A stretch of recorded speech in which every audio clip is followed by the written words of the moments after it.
کہ اس مبارک مہینے میں رمضان کے مہینے میں جو راشن کی تقسیم کا ایک سلسلہ اپنایا ہوا ہے پرائیویٹ آرگنائزیشنز نے بھی اور حکومت نے بھی، آج ایک بڑا دلخراش واقعہ پیش آیا۔ کراچی میں راشن کی تقسیم کے دوران ایسی بھگدڑ مچی کہ خواتین اور بچوں سمیت 11 افراد اپنی جان کی بازی ہار گئے۔ کہ ایک فیکٹری نے جس نے کو اپنے اللہ کے اپنی مطلب مذہب کی اپنی سیٹسفیکشن کے لیے بانٹے نا، کیس ان پہ ہو گیا ہے، 7 بندے گرفتار ہو گئے۔ جو میں آپ کو یہ کہنا یہ چاہ رہا ہوں کہ اس ملک میں نیکی کرنا بانٹنا مسئلہ بن گیا۔ کوئی زمین ہوتی ہے جو وہ وہاں پہ مانگتا ہے، کوئی کٹورا ہوتا ہے اس کے پاس۔ آپ لوگ تو دنیا میں اتنے جلیل ہو چکے ہو، اتنے جلیل ہو چکے ہو کہ نہ کوئی دیش آپ کا فون اٹھاتا ہے اور نہ ہی کوئی دیش آپ سے ملنے کے لیے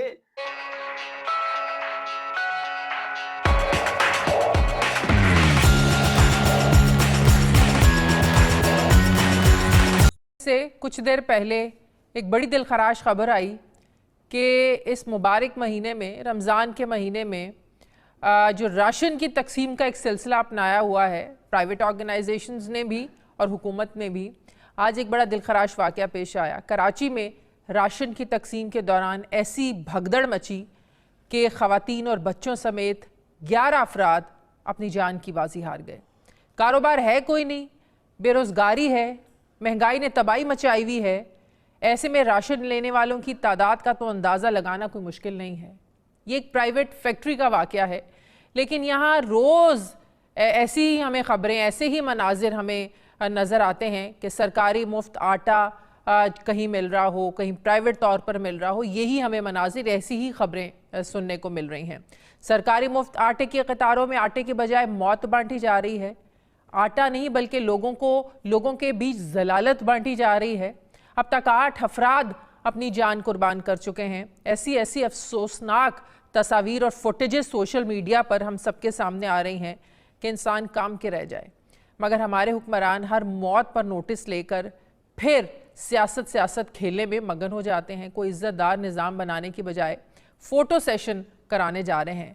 ہم یہ سوال پوچھتے ہیں کہ کیا کوئی باعزت راستہ نہیں ہو سکتا آپ لوگوں کے سامنے کہ لوگوں کا ڈیٹا آپ کے پاس ہو، تاکہ جو غریب لوگ ہیں جن میں راشن، ہمارا مقصد ہے کہ ان کے گھروں میں راشن جائے، تو کوئی ایسا میکانزم، ایسی آپ کوئی پالیسی بنائیں، کوئی ایسا طریقہ اپنائیں کہ لوگوں کو عزت سے ان کے گھر میں آپ راشن پہنچا سکیں، نہ کہ اس طرح لوگ ذلیل ہوں اور اپنی جانوں سے جائیں۔ ناظرین، سیاستدانوں میں تو پہلے ہی سیاسی مخالفت سیاسی دشمنی کا روپ دھار چکی ہے اور بظاہر نہ ختم ہونے والا ایک ڈیڈ لاک لگ گیا ہے۔ اس سیاسی تقسیم نے فرد واحد سے لے کر اداروں تک پوری کی پوری سوسائٹی کو ایسے اپنی لپیٹ میں لے لیا ہے کہ آپ کوئی غیر جانبداری کا ایٹ لیسٹ دعویٰ نہیں کر سکتے۔ اندر جو ہم ذکر کر رہے تھے ملک صاحب، بڑے افسوسناک واقعہ، اور یہ ابھی صرف it could just be the tip of iceberg. اگر اس میں سب سے تکلیف دہ بات پتہ ہے کیا ہے کہ ایک فیکٹری نے جس نے کو اپنے اللہ کے اپنی مطلب مذہب کی اپنی سیٹسفیکشن کے لیے بانٹے نا، کیس ان پہ ہو گیا ہے، 7 بندے گرفتار ہو گئے۔ جو میں آپ کو یہ کہنا یہ چاہ رہا ہوں کہ اس ملک میں نیکی کرنا بانٹنا مسئلہ بن گیا۔ میں خدا نہ خواستہ یہ نہیں کہہ رہا کہ میرے مذہب نے تو کہنا بانٹو۔ اگر آپ نے رمضان میں، آپ کو میں اپنا واقعہ کیا سناؤں کہ میرے ساتھ یہ ہوا ہے کہ ہمارے پاس جو بانٹنے کی چیزیں تھی 50 تھی، اور یقین کریں میں لاہور کی بھی آپ کو سنا دوں، یہ کراچی نہیں ہے، پورے پاکستان میں ہو رہا ہے۔ تو میرے گھر میں جب 50 بیگ بانٹنے کے لیے میں نے کسی کو نہیں بلایا، اور 200 بندہ صرف جب وہ وین آئی ہے نا تو 200 بندہ اکٹھا ہو گیا۔ میں نے سیکیورٹی کو بلایا اور ان کو پہلے 4 بیگ انہوں نے رشوت دی تھی کہ پاجی انہوں نے سنبھالو۔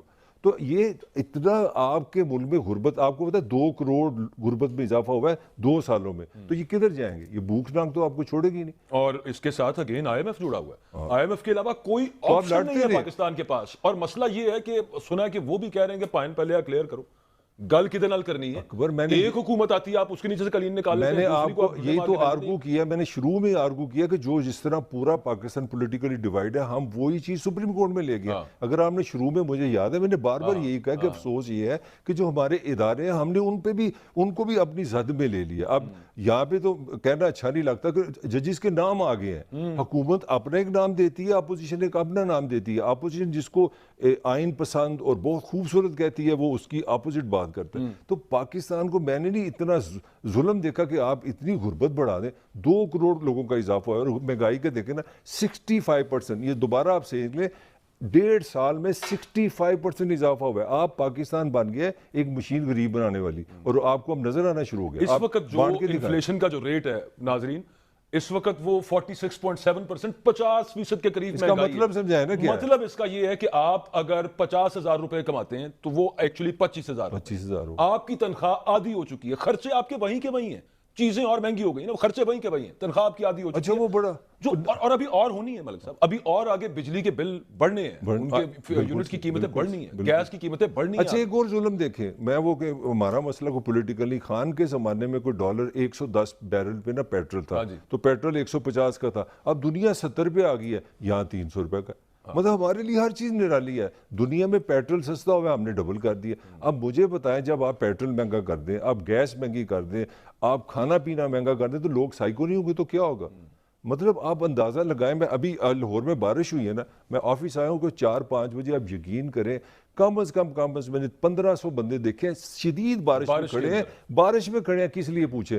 2 گھنٹے کے بعد کسی نے ان کا روزہ کھلانا ہے. یعنی کہ آپ نے 2 گھنٹے اس بارش میں لوارسی میں کھڑے ہیں. میں آپ کو بار بار کہہ رہا ہوں, یہ کراچی نہیں, یہ پاکستان کی سٹوری ہے بھائی, یہ بہت تکلیف دہ سٹوری ہے. کراچی کی ہے, یہاں پہ ہمارے باہر جو روزہ افطاری ہوتی ہے وہ ہزاروں لوگ ہیں, اور شدید بارش کے اندر وہاں پہ موجود. اس اکانومی میں آپ سوائے غریب. اچھا فوکس پتہ ہے کہاں پہ ملک صاحب؟ فوکس ہے کہ جناب سوشل میڈیا ایکٹیوسٹ اٹھا لو, یہ جو آئین کے مطابق الیکشن کرانے کا مطالبہ ہے نا, اس کا جو پریشر زیادہ آ رہا ہے نا, وہ شاید سوشل میڈیا کی وجہ سے خوبصورتی ہے. اٹھا لو بس, نہ کیس بناؤ, نہ عدالت کے پاس لے کے جاؤ, کوئی پوچھنے والا نہیں. آپ میرے سے زیادہ لاء کو سمجھیں, 24 گھنٹے میں آپ لیگلی باؤنڈ ہیں کہ آپ کسی کو عدالت.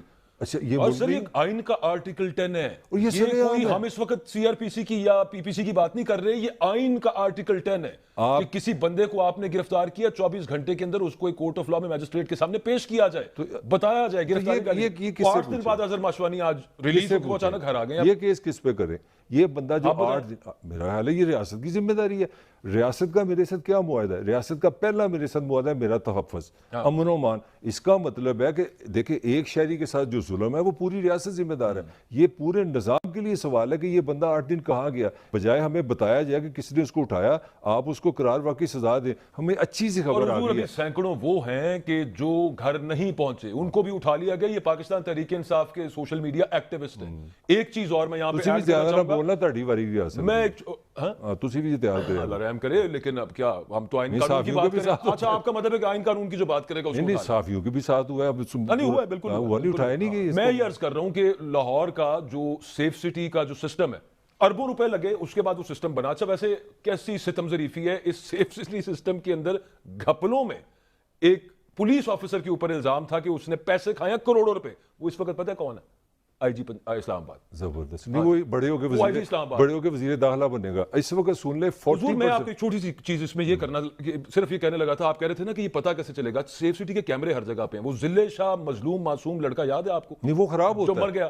نہ اس کی فوٹیجز وہ والی ساری لے آئے کہ جناب وین سے نکل کے یہ دیکھیں یہ جا رہا ہے وہ جا رہا ہے. یہاں پہ نہیں پتا چلا کہ اظہر ماشوانی کو کون لے کے گیا تھا وہ. ہاں لیکن جہاں پہ ہٹ ہوا وہ فوٹیج نہیں نکالا. میں آپ کو سچی خبر دینے لگا, جھوٹ نہیں بولا. آپ کے 40% ویسے کیمرے سچ مچ خراب ہیں. تو انہوں نے فراڈ یہ رکھا ہے جہاں پہ کوئی ہمارے گریوان پہ آتا تھا تو کیمرہ ٹھیک ہو جاتا ہے. یہ نہیں, وہ یہ بھی پلان ہے.